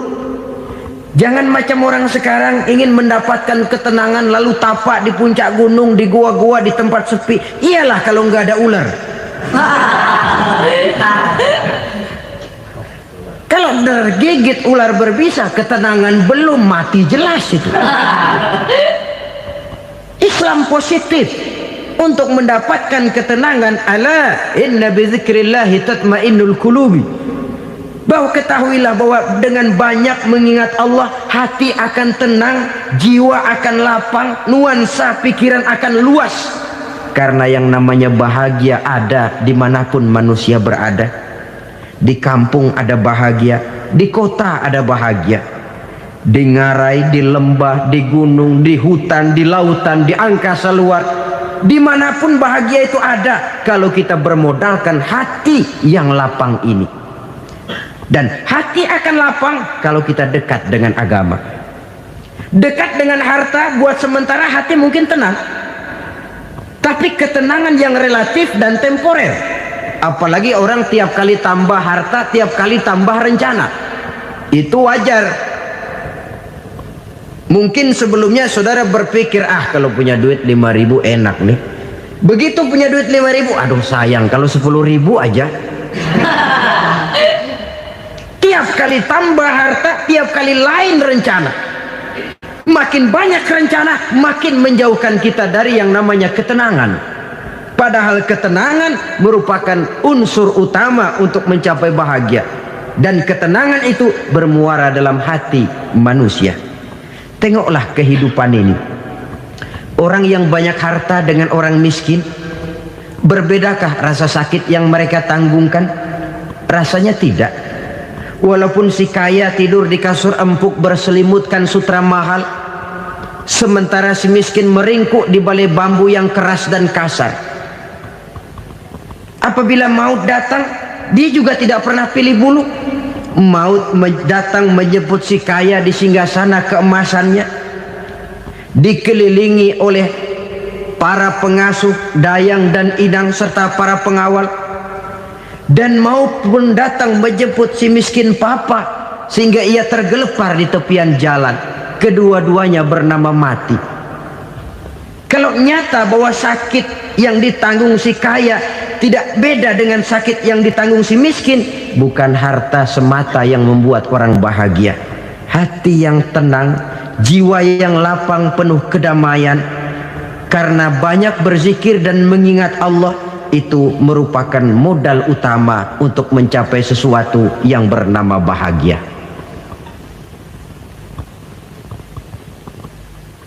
Saudara hadirin yang saya hormati, inilah yang pertama dari 4 ciri yang digambarkan oleh Nabi tentang tanda-tanda orang bahagia. Dan harus berangkat dari yang pertama ini, hati yang lapang. Ini yang harus kita miliki lebih dahulu, baru nanti akan menyusul kepada poin yang ketiga, kedua dan selanjutnya. Sebab kalau hati sudah terisi dengan jiwa yang lapang, seluruh persoalan insya Allah akan bisa kita atasi dengan sebagaimana mestinya. Yang kedua sekarang, tanda orang bahagia menurut baginda Nabi, markabun syariah. Orang bahagia itu, kata beliau, punya kendaraan biar cepat asal lancar. Artinya kemana dia mau pergi mudah. Apa maksud hadis ini? Kalau kita kaji lebih dalam, kendaraan itu kan alat transportasi. Transportasi tidak lain adalah usaha memudahkan komunikasi. Pindah dari situ kepada teori bahwa manusia adalah zon political, makhluk bermasyarakat yang tidak bisa memenuhi kebutuhan hidupnya secara sendirian. Kita memerlukan keberadaan orang lain dalam kehidupan ini. Untuk memakai baju saja kita sudah perlukan petani yang tanam kapas, pabrik yang memintal kapas jadi benang, pabrik yang menenun benang jadi kain, sampai kepada mesin jahit, sampai kepada tukang jahit. Itu cuma untuk memakai pakaian saja. Tidak seorang pun di antara kita yang sanggup memenuhi kebutuhan hidupnya secara sendiri. Kita perlu orang lain. Maka kebebasan dalam arti mutlak, kebebasan tanpa batas, itu tidak mungkin ada dalam kehidupan. Karena kita mengadakan yang disebut interaksi sosial. Setiap kegiatan kita tentu melibatkan orang lain. Menurut kita barangkali kita bebas jalan di jalan raya semaunya, tapi orang lain berkendaraan pun merasa bahwa ini ada juga jalan haknya, dan begitu selanjutnya. Oleh karena itu, maksud dari kendaraan yang cepat ini adalah khulata'uhu ma'as solihin. Lingkungan pergaulannya terdiri dari orang-orang soleh. Pergaulannya luas. Kemana dia pergi ada temannya. Kesulitannya ada tempat dia cerita. Dan kesulitan kalau sudah diceritakan kepada orang lain, taruh kata orang itu tidak bisa menolong, namun menceritakannya kepada orang yang kita percayai, kan paling kurang sudah mengurangi beban jiwa, mengurangi tanggungan batin, merasa masih ada tempat kita cerita. Maka lebih baik orang awam yang mau bergaul ketimbang orang setengah alim tapi ngunci pintu. Sebab nantinya akan timbul sikap picik, cupik pandangan, dan tidak luas menghadapi kenyataan dalam kehidupan ini. Namun yang harus kita garis bawahi, pergaulan memang mesti luas. Namun jangan sekali-kali lupa bahwa pergaulan sangat besar pengaruhnya dalam ikut membentuk kepribadian manusia. Sehari-hari bisa kita bilang, kalau kita dekat sama tukang minyak wangi, sekalipun nggak dibagi minyaknya, baunya tentu dapat. Betul? Tapi dekat sama tukang elas, walaupun nggak kena apinya, asapnya mesti kena. Kalau Syauqi mengatakan lebih jelas lagi, man asyaral asyrafa asya musyarrafan wa muasyiral anzali ghairu musyarrafin. Awalam taral jildal hakira muqabbalan bisagri lamma sara jildal mushaf. Siapa yang bergaul dengan orang mulia, dia bakal ikut menjadi mulia. Tapi siapa yang berteman dengan orang hina, dia tidak bakal ikut menjadi mulia. Tidakkah kau lihat, kata Syauqi, kulit kambing yang hina pun dicium orang ketika menjadi kantong Quran. Kulit kambing hina, kalau dia sendirian gak ada yang mau cium. Tapi begitu dia bergaul dengan Quran, menjadi kantong Quran, dipakein minyak wangi, ditaruh di tempat yang tinggi, mau diambil dicium dulu, dibawa dengan penuh hormat dan hati-hati. Kulit kambing yang hina lantaran berteman dengan Quran, numpang mujur. Tapi coba lihat kalau kulit kambing berteman dengan kayu, jadi beduk, habis. Zohor dikemplang, asar dipukul. Itu pun sedikit saja, cuma salah milih teman. Yang temennya Quran dihormati orang, yang temennya kayu lantaran jadi beduk, gelap-gelap subuh orang udah kemplangnya.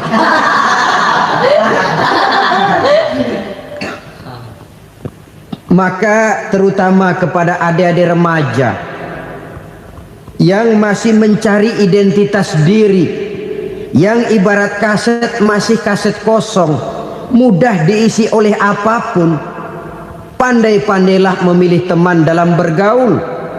Karena banyak orang yang tadinya baik-baik, ketika terseret dalam pergaulan dengan orang yang tidak baik, kebaikannya menjadi lentur dan luntur.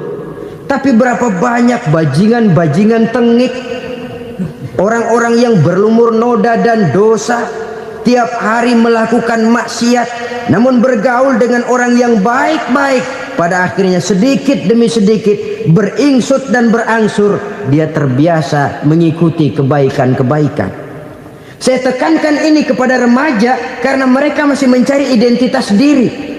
Apa yang mereka lihat mereka mau, apa yang mereka dengar mereka ingin tahu. Coba lihat kehidupan remaja. Pulang nonton film Rambo, pengen jadi Rambo, gagah, maunya belekai melulu. Pulang nonton film Superman, pengen bisa terbang. Pulang nonton India, nyanyi melulu. Wajar, mereka masih mencari identitas diri. Saya ini sebenarnya siapa? Lingkungan, pergaulan akan membentuk itu. Karena itu pandai-pandailah bergaul, karena ia sangat besar pengaruhnya dalam ikut membentuk kepribadian manusia. Apalagi sifat yang jelek lebih cepat menularnya ketimbang sifat yang baik. Sifat yang baik, watak yang soleh itu lambat sekali untuk menular. Tapi yang tidak baik, kan prosesnya mah kalau remaja biasanya mula-mula dengar. Karena dengar lalu pengen tahu. Karena pengen tahu lalu ngeliatin. Begitu ngeliatin kan pengen nyobain. Setelah nyobain ketagihan. Nah, ini prosesnya. Yang namanya ganja, morfin, narkotik awalnya kan begitu. Mula-mula denger katanya kalau sudah fly to the sky, sudah melayang ke langit katanya, disitulah puncak kebahagiaan. Mulanya cuma denger. Karena denger pengen tahu. Karena pengen tahu lalu ngeliat, kumpul sama orang yang suka ngeganja. Setelah ngeliat, nah pengen ngerasain. Begitu ngerasain enak juga, ketagihan. Kalau sudah ketagihan jadi penyakit kronis, bisa merembet kepada yang lain. Iya, kalau orang tuanya mampu untuk beli morfin, beli ganja. Kalau tidak kan pikirannya ngayap, jemuran siapa ya gue sabet. Timbullah perbuatan-perbuatan negatif yang bermula dari salah pergaulan. Apalagi buat adik-adik remaja yang tinggal di kota-kota besar, yang pengaruh budaya, pengaruh kesenian, pengaruh struktur kehidupan yang nampak makin individualistis, di mana persaingan tajam, tensi ekonomi tinggi, orang mudah mengalami stres. Pandai-pandailah dalam bergaul, sekali lagi, karena ia sangat besar pengaruhnya dalam ikut membentuk kepribadian manusia. Orang bahagia punya kendaraan yang cepat, artinya punya pergaulan yang luas, dan lingkungan pergaulannya terdiri dari orang-orang yang soleh. Kemana dia pergi ada teman, kesulitannya ada tempat dia cerita. Tapi kalau sudah menyendiri, hidup sendiri, kesulitan dipikiri sendiri, bisa mati belum waktunya. Tidak ada tempat berbagi rasa, tidak ada tempat bercerita, tidak ada tempat mengurangi beban dalam kehidupan. Pantas betul kalau Islam sangat menggalakkan dan menganjurkan orang kalau sudah sampai waktunya itu untuk melangsungkan nikah. Kata Nabi, ya ma'syaras syabab man istata'a minkumul ba'at falyatazawwaj. Hai para pemuda, kalau sudah mampu memberi nafkah, kawinlah, nikahlah kamu. Kenapa? Sudah ada teman hidup, tempat berbagi rasa. Kesulitan kalau ada tempat cerita akan lebih ringan ketimbang kita telan sendiri, walaupun bobot kesulitannya sama beratnya. Saudara-saudara kaum muslimin rahimakumullah, inilah ciri yang kedua, punya kendaraan biar cepat asal lancar. Kemana kita mau pergi gampang. Dengan kata lain, setelah hati yang luas, pergaulan yang luas. Dua. Yang ketiga sekarang, tanda orang bahagia itu menurut Nabi, misbahun mudhi'un, punya lampu yang terang. Oh, itu enggak problem. Sekarang sudah zamannya listrik masuk desa, Pak. Lampu sudah terang semua. Betul, kalau itu yang dimaksud. Tapi tidak cuma itu. Karena lampu yang dimaksud di sini, lampu yang akan menerangi seluruh perjalanan hidup. Dan perjalanan hidup itu sudah dimulai sejak kita terlahir ke alam ini sampai masuk ke alam barzah, kumpul di padang mahsyar sampai ke akhirat. Lampu yang menerangi itu yang diperlukan. Kalau lampu, katakanlah yang paling top sekarang kan lampu jenis Mercury. Taruhlah itu di rumah kita, dia cuma menerangi rumah kita, menerangi hati pun tidak sanggup. Bila kita masuk ke alam barzah, alam kubur, sanggupkah si Mercury yang begitu terang menerangi alam barzah kita? Tidak sanggup lagi. Sanggupkah lampu yang ratusan watt, bahkan puluhan ribu watt menerangi kehidupan di padang mahsyar? Tidak akan sanggup lagi. Kalau demikian, yang dimaksud lampu yang terang di sini apa? Tidak lain amal soleh, kebajikan yang kita lakukan dalam hidup. Itu yang akan jadi lampu penerang. Di dunia nama kita akan terang, jasad kita boleh hancur terkubur tanah, tapi nama kita akan dikenang orang. Begitulah kalau orang meninggalkan kebajikan dalam hidup seperti sekarang. Ribuan orang tiap saat berziarah ke kubur Imam Syafi'i, ke kubur Imam Malik, ke kubur Imam Ghazali, ke kubur orang yang baik-baik, orang yang soleh-soleh.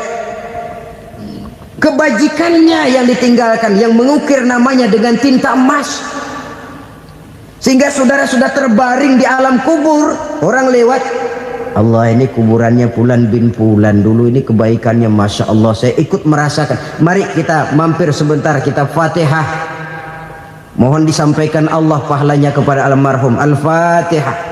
Itu kalau orang baik-baik. Lalu saudara tanya, Pak, orang mati dikirimin Fatihah apa nyampe pahalanya? Saya jawab, kalau saudara nggak percaya, mati dulu dah. Nanti saya Fatihain, tungguin di sana. Umpama nggak sampai, balik lagi kemari.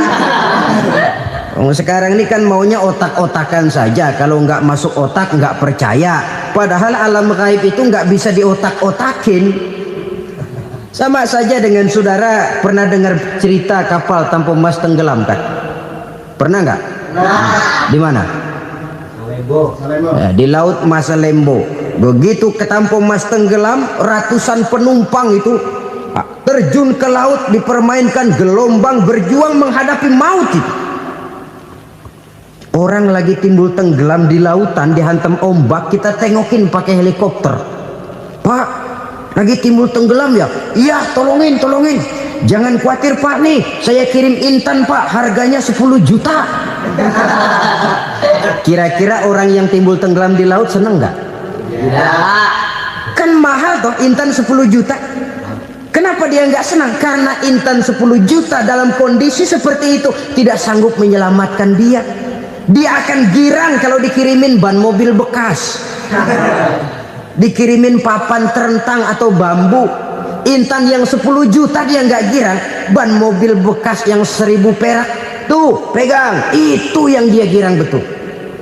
Inilah sebabnya Nabi berkata, mal mayyitu fi qabrihi illa kal ghariqil mutaghawwis. Orang yang meninggal di alam kuburnya seperti orang timbul tenggelam di lautan. Yantaziru da'watan min ahli, menunggu doa dari keluarganya yang masih hidup.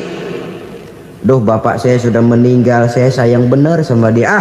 Kirimin kulkas ke kuburannya Itu sama saja dengan tadi orang tenggelam di lautan dikirimi intan yang harganya 10 juta, ndak sampai.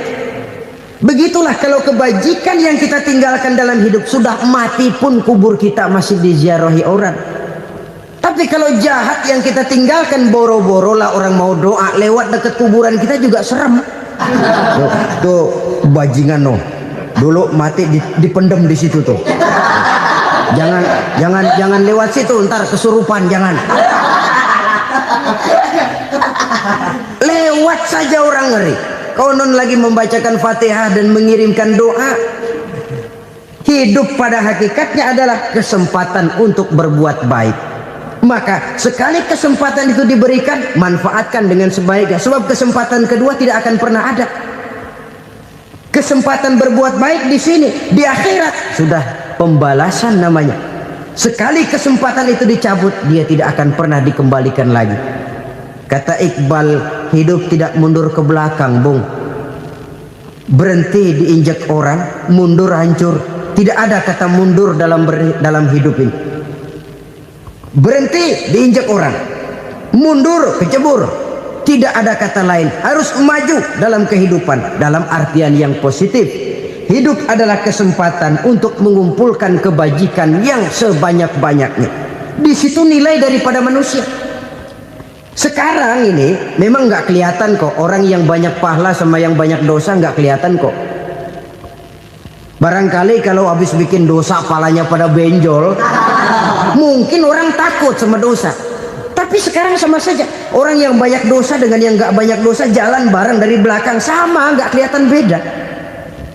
Tapi ada waktunya di mana pahala memegang peranan, di mana dosa diperlihatkan. Sama saja kalau kita bawa mobil siang, lampu kan nggak begitu berfungsi.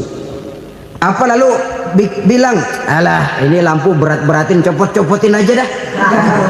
Tidak perlu begitu. Kenapa? Pada suatu saat malam senja akan datang. Bila matahari terbenam, senja pun datang, gelap mulai merayap, disitulah baru terasa perlunya lampu. Pahala begitu. Sekarang orang yang nggak ada pahalanya nggak kelihatan dalam kehidupan. Tapi pada suatu saat senja kehidupan akan datang.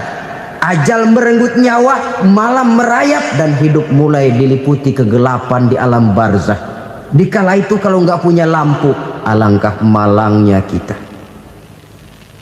Sebab amal yang baik, kata Nabi, di alam barzah itu akan diciptakan menjadi perempuan yang cantik menemani kita.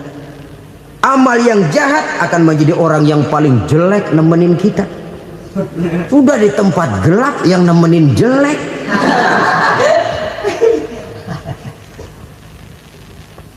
Kaum muslimin rahimakumullah. Kalau demikian masalahnya, tergantunglah kita pandai memanfaatkan waktu. Al-waktu kasaif. Waktu itu cepat sekali. Yang namanya waktu itu tahu-tahu. Tahu-tahu udah tahun 87. Tahu-tahu udah begitu. Tahu-tahu yang kemarin anak-anak, sekarang udah pada punya anak. Tahu-tahu saja itu. Begitu cepat waktu berlalu. Kalau tidaklah pandai kita memanfaatkannya, akan rugi kita. Nabi bersabda, "Man kana yaumuhu khairun min amsihi fahuwa rabih." Barang siapa yang hari ini lebih baik daripada hari kemarin, itu orang untung. Hari ini lebih baik daripada kemarin. Bulan ini lebih baik dari bulan kemarin. Tahun ini lebih baik dari tahun kemarin. Itu orang yang beruntung. Tahun kemarin sembayangnya maghrib doang, sekarang udah tambah isya. Tahun kemarin cuman Idul Fitri aja ngancem bener, sekarang udah tambah Jumat, lalu tambah lagi maghrib, tambah lagi isya, dan selanjutnya. Hari ini lebih baik daripada kemarin, itu orang yang beruntung. Wa man kana yaumuhu mislu amsihi fahuwa khasir. Lalu barang siapa yang hari ini sama saja dengan hari kemarin, itu orang rugi. Hari ini sama dengan kemarin, rugi itu. Bulan ini begitu, bulan kemarin begitu, tahun ini begitu, tahun lalu juga begitu. Rugi itu orang. Rugi apa? Rugi umur. Umur tambah, amalan gak pernah tambah. Dan saya pikir lebih merupakan azab ketimbang nikmat kalau orang dikasih panjang umur cuma untuk numpuk dosa. Mending mana? Panjang umur banyak dosa sama pendek umur dikit dosa? Mending mana? Mending mana? Ya, paling mending tentu panjang umur banyak pahala. Tapi kalau tidak, sekali lagi, lebih merupakan azab ketimbang nikmat kalau orang diberikan panjang umur tapi cuma untuk sekedar menumpuk dosa. Kehilangan kesadaran bahwa dunia bukan terminal akhir dari satu perjalanan. Dia cuma halte di mana kita berhenti sebentar untuk menuju kepada terminal yang hakiki. Saudara-saudara kaum muslimin rahimakumullah, inilah lampu yang akan menerangi kehidupan, amal yang kita lakukan di dalam kehidupan. Jadi yang dimaksud dengan lampu yang terang, kebajikan yang kita kerjakan dalam hidup. Nah, setiap orang di awal tadi saya bilang ingin bahagia. Bahagia itu kan hakikatnya kumpulan senang dan selamat. Senang, selamat. Apa bedanya? Senang tapi tidak selamat, nggak bahagia. Selamat tapi nggak senang, nggak bahagia orang. Contoh, kalau orang korupsi, duitnya banyak, senang dia, tapi keselamatannya. Ada tentara baris di samping rumahnya udah bingung, padahal tentara latihan. Tentara cuma latihan, dia bingung. Senang, tapi karena keselamatannya tidak terjamin, dia tidak bahagia. Sebaliknya pegawai negeri jujur benar, cuma segaji-gajinya, selamat nggak korupsi tapi melarat, ya nggak bahagia juga, kurang senang. Kesenangan dan keselamatan untuk dunia saja, ya sekali lagi, kalau cuma sekedar untuk dunia saja, bisa dibeli pakai uang, bisa dibeli pakai uang. Saudara ingin selamat, bisa dibeli pakai uang. Saudara ingin senang, bisa dibeli dengan uang.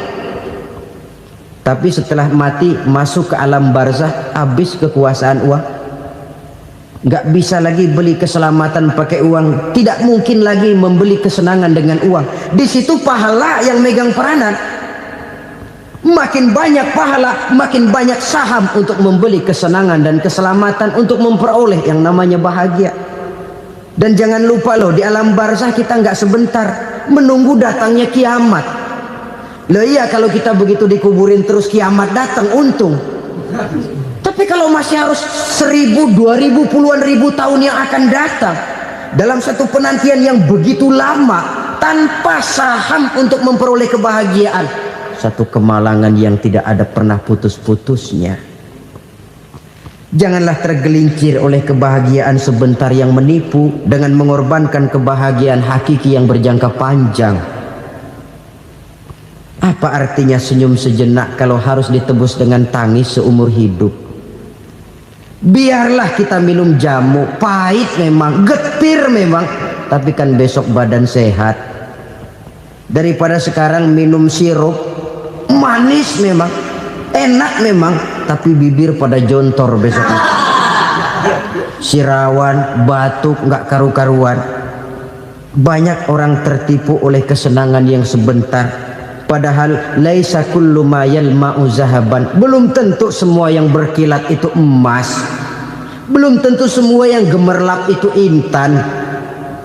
Karena itu marilah manfaatkan kesempatan yang diberikan Allah ini untuk mengumpulkan kebajikan yang sebanyak-banyaknya. Yang terakhir sekarang, yang keempat, tanda orang bahagia kata Nabi. Zaujatun salihah. Orang bahagia itu tanda yang keempat kata Nabi, punya istri biar cakep asal taat. Sudah surga itu sudah. Cakep taat. Istri kayak gitu, kalau belum mati jangan dikuburin dulu itu. Sudah cakep taat lagi. Tapi kadang-kadang enggak, udah jelek ngadat melulu. Apa yang mau dipilih? Sebab itu Quran mengatakan istri pakaian untuk suami, suami pakaian untuk istri. Kenapa suami istri diibaratkan pakaian? Alangkah tingginya gaya bahasa Quran ini. Suami istri teman hidup, hidup perjalanan panjang. Sejak kita dalam rahim sudah ada hidup kan di sini. Sampai ke alam dunia, masuk ke alam barzah, kumpul di padang mahsyar, sampai menuju akhirat, itu perjalanan hidup. Carilah istri atau suami teman hidup yang membawa manfaat tidak hanya kehidupan di dunia ini, sampai di alam barzah, sampai di padang mahsyar. Suaminya mungkin meninggal lebih dulu atau istrinya mungkin meninggal lebih dulu, tapi suami atau istri yang masih hidup berbuat kebajikan. Suami saya meninggal, ada hartanya, saya sedekahkan, niat pahala untuk almarhum suami saya. Ini teman hidup. Tidak dibatasi dan tidak bisa dipisahkan oleh maut sekalipun. Zohirnya mungkin pisah, badannya mungkin pisah, tapi hatinya, jiwanya, kebersamaannya dalam menghadapi kehidupan. Karena itu saudara-saudara, bahasa Quran indah. Suami istri diibaratkan seperti pakaian. Apa fungsi pakaian? Pertama, pakaian jadi kebanggaan. Artinya suami harus menjadi kebanggaan istri, istri harus jadi kebanggaan suami. Yang kedua, pakaian itu kan fungsinya menutup aurat. Artinya sesama suami istri harus saling menjaga kekurangan masing-masing. Jangan malah sesama suami istri saling membongkar rahasia dan aibnya sendiri-sendiri. Istrinya diceritain jeleknya di mana-mana, atau suaminya dibongkar rahasianya di pasar umum. Itu sudah tidak lagi berfungsi sebagai pakaian. Kenapa semua ini diperlukan? Karena kita menyadari bangsa yang baik terdiri dari masyarakat yang baik. Masyarakat yang baik merupakan susunan dari warga yang baik. Warga yang baik adalah terdiri dari rumah tangga yang baik. Dan rumah tangga yang baik merupakan susunan dari pribadi yang baik. Dari situ langkah dimulai. Membangun satu bangsa yang baik diawali dengan membangun rumah tangga yang baik, dengan menciptakan pribadi-pribadi yang baik.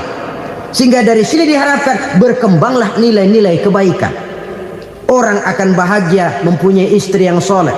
Kenapa? Tidak ada seorang suami bisa sukses jadi apapun dia, apapun profesinya.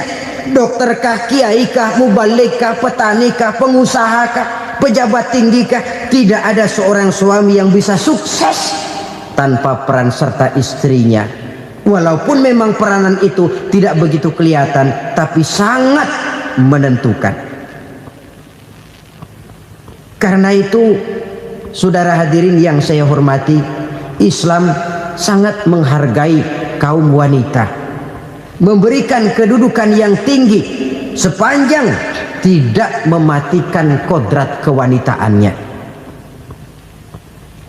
Nah,